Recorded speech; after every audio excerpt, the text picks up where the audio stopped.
La puissance du vampire tient à ce que personne ne croit à son existence. Bonjour tout le monde, j'espère que vous allez bien. Aujourd'hui, comme vous pouvez le voir, je suis en train de lire le roman Dracula de Bram Stoker et je me disais que j'avais envie d'en savoir un petit peu plus sur ses origines. Pas vous? Ce que je vous propose, c'est qu'on aille faire un petit tour en Roumanie. Allez, je me prépare et on y va.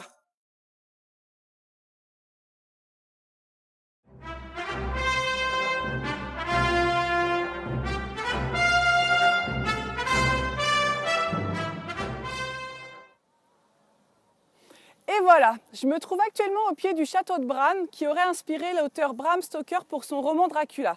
Ce personnage fictif qui a souvent été assimilé à Vlad Tepes III, prince de Valachie. Mais qu'en est-il en réalité? Entre fiction, folklore et histoire, je vous invite à me suivre pour en savoir un peu plus.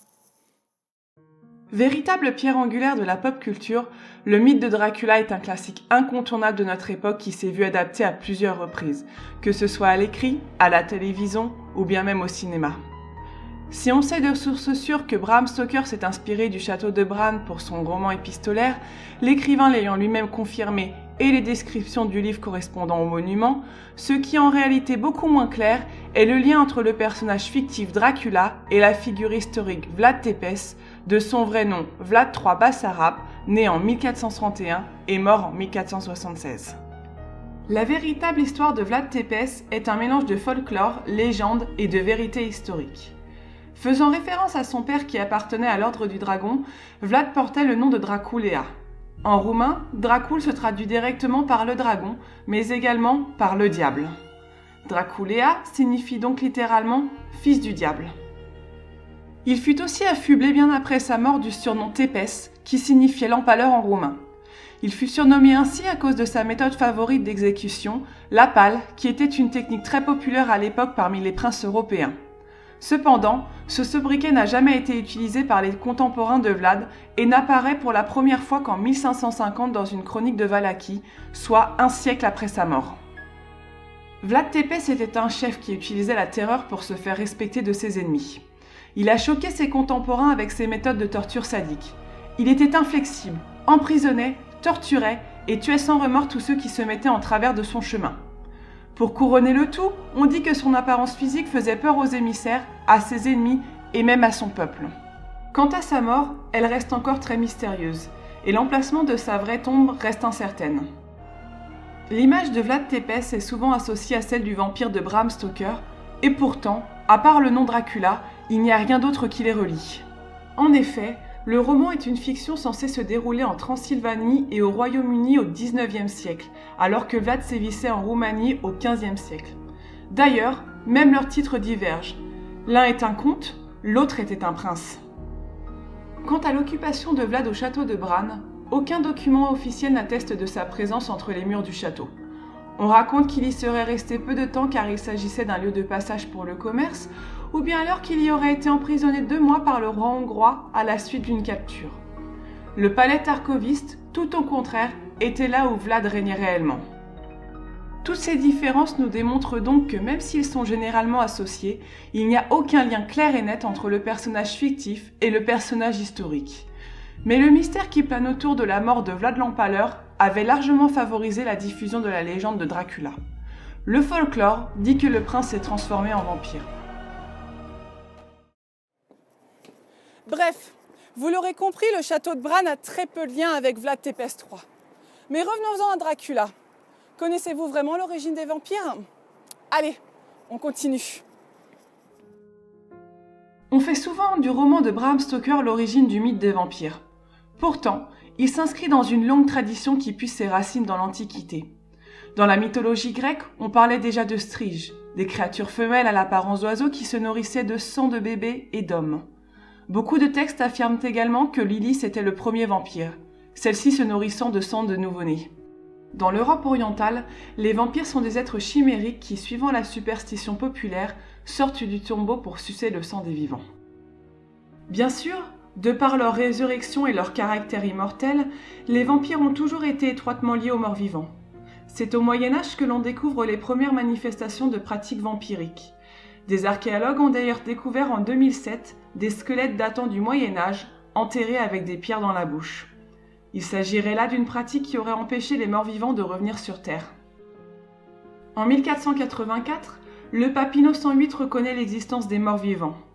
Au XVIIe siècle, les superstitions touchent particulièrement l'Est de l'Europe. Les légendes se multiplient, dues à la situation économique, dues aux épidémies, mais aussi dues à la diffusion du rationalisme qui remet en cause la vie et la mort. De plus en plus de cas sont étudiés.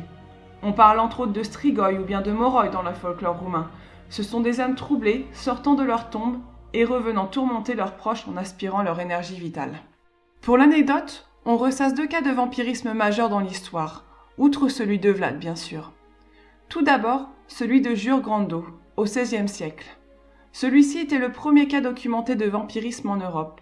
Après sa mort, il aurait été vu se promenant dans le village où il habitait. On raconte qu'un groupe de 9 personnes aurait ouvert sa tombe pour décapiter son cadavre. Celui-ci aurait émis un dernier cri de douleur avant de s'éteindre à jamais. Le deuxième cas est celui d'Élisabeth Báthory, comtesse hongroise du XVIe siècle. Elle se serait baignée dans le sang de ses victimes, des fillettes et de jeunes femmes, pour garder sa jeunesse. Ceci lui vaudra entre autres les surnoms de comtesse sanglante et de comtesse Dracula. Ce n'est qu'en 1732 que le mot vampire avec un Y apparaît en France. C'est un mot allemand dérivé du serbe désignant une personne immortelle qui se repaît du sang des vivants et les transformant à leur tour en vampires. Au XIXe siècle, la situation évolue. Les vampires sont relégués au statut de légende. On ne croit plus en ces êtres morts-vivants suceurs de sang. Ils ne font partie que du fantastique dorénavant. C'est à cette époque que les romans sur les vampires apparaissent, marquant ainsi le début de la littérature gothique. En 1819, l'œuvre de Polidori, Le Vampire, popularise le thème. L'auteur Le Fanu le suivra en 1871 avec son roman Carmilla, et enfin Dracula sortira en 1897. Ces auteurs assimilent tous des particularités différentes à leurs créatures. Ils sont cependant tous pervers, dangereux et destructeurs, et revêtent aussi un côté séduisant et fascinant. Au cinéma, on multiplie également les représentations et adaptations.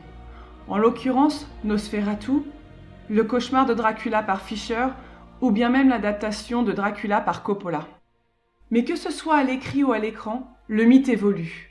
La bête qui était autrefois exclusivement monstrueuse devient petit à petit synonyme de fantasme, de séduction. Elle est très souvent une créature luttant contre sa propre nature, telle que dans The Vampire Diaries, Twilight, ou bien même Entretien avec un vampire d'Anne Rice.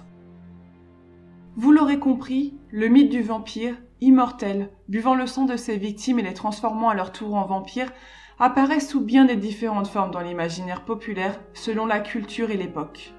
Il n'a cessé d'évoluer, de changer. De nos jours, les vampires sont solidement enracinés dans la culture populaire et ce n'est sûrement pas pour nous déplaire. Et voilà, j'espère que cette vidéo vous aura plu et qu'elle vous en aura appris un peu plus sur l'œuvre de Bram Stoker. En attendant, je vous dis à bientôt et on se retrouve très vite dans une autre ville, un autre pays, voire sur une autre planète. À bientôt!